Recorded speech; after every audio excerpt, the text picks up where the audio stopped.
සුද යන එක ගේනු කට්ටිට ප්‍රශ්නේ. මාර ප්‍රශ්න ලොකු ප්‍රශ්න. බට් ඒක කාටද වැඩියෙන් ප්‍රශ්නේ?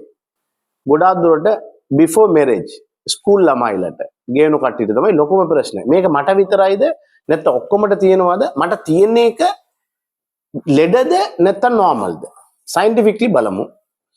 දැන් කට වගේ ඒ ඒරියා ගේනු මාර්ග ඕපන් ඒරියා. එහෙනම් එතන බැක්ටීරියා තියෙනවා, පුස් තියෙනවා.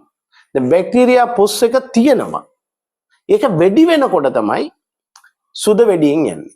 ඒක නිසා අපි කියනවා දැන් වැඩි වෙන හේතුව තියෙනවා. ඒ වැඩි වෙන හේතුව වෙනකොට ඒක සුද වැඩි වෙලා අර කර්ඩ් වගේ කිරි පාට වගේ වැඩියෙන් යනවා. එහෙම යනකොට ඒක ප්‍රශ්නේ.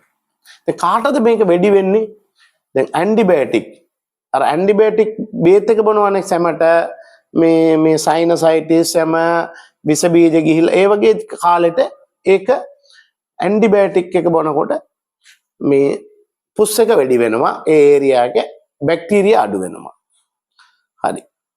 ඒ වගේ අපේ අංගයේ ප්‍රතිශක්ති අඩු වෙනකොට පුස් එක වැඩි වෙනවා, සුදයන එක වැඩි වෙනවා.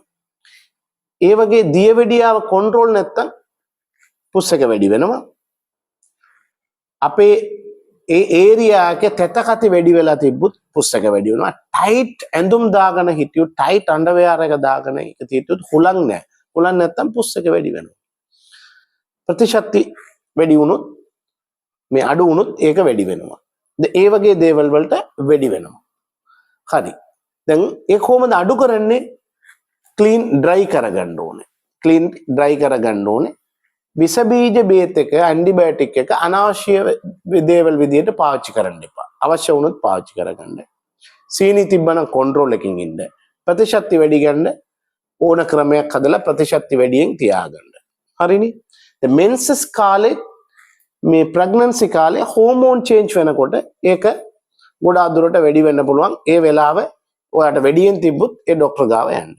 හරි. ඒ වගේ දැන් ලොකුම ප්‍රශ්න තියෙන්නේ මොන වෙලාවේ? ඒකෙන් සුදනේ ප්‍රශ්නේ. සුද දැන් කහ වුණොත්, කොළ වුණොත්, පාට වෙනස් වුණොත් ඕක බැක්ටීරියා වැඩි වෙලා. ඒ වෙලාවේ ගොඩාක් දුරට උණ වෙන්න පුළුවන්. ඒ වෙලාවේ ෆිෂ් අර මාළු ගඳ එන්න පුළුවන්. එහෙම තිබ්බොත් ඒක සුද නෙමෙයි වෙන ප්‍රශ්නේ. වහාම ડોක්ටර් ගාව යන්න. Thank you.